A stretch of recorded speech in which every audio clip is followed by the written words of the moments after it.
Pakinggan ang nais sabihin ni Jesus sa buhay mo. Ako po si Father Fiel Pareha at ito po ang ating segment, ang Daily Devotion, na kung saan tayo po ay magdarasal, magbabasa at magninilay kasama ng salita ng Diyos sa buong taon. Manalangin tayo. Sa ngalan ng Ama, ng Anak at ng Espiritu Santo. Amen.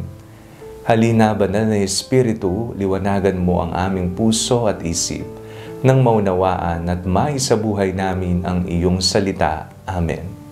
Our Bible passage for today is from the Gospel of St. Luke chapter 9, verses 44 to 45, and I read it for you. Let these words sink into your ears.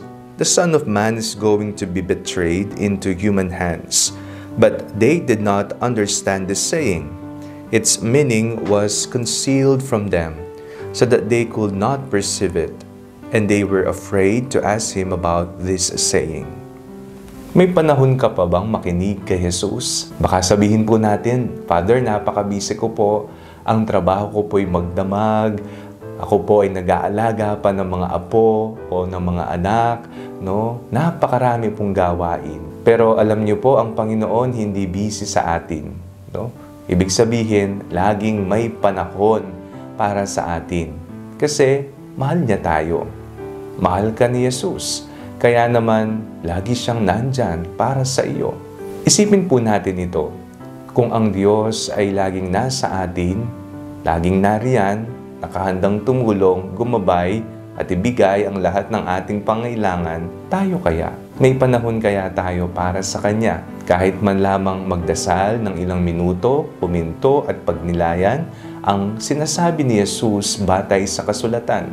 Iyo bang tinitingnan ang iyong mga karanasan sa liwanag ng katuruan ni Jesus? Ikaw ba ay nakakapakinig pa sa salita ni Jesus at iniintindi ito at ina-apply ito sa iyong buhay? Isang malaking hamon po para sa ating lahat ito. Kung mahal natin ang Panginoon, magkaroon sana nawa tayo ng panahon, ng oras para sa Kanya. If we love God, if we truly love God, we will not only free our time, but we will make time for the Lord. Nang sa ganon, magkaroon tayo ng panahon upang makinig sa tinig ng Panginoon.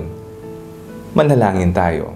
Panginoong Jesucristo, binubuksan ko po ang aking puso, binubuksan ko po ang aking sarili upang makinig sa iyong tinig na palaging nangungusap sa akin. Amen. Sa ngalan ng Ama, ng Anak at ng Espiritu Santo. Amen. Huwag po ninyong kalimutang i-like ang video ito. Mag-comment po kayo and share it with your family and friends. Ang Panalangin Bago Matulog ay may sariling Facebook page na po. Huwag po ninyong kalimutang mag-like at mag-follow dito. And do not forget to subscribe to our YouTube channel.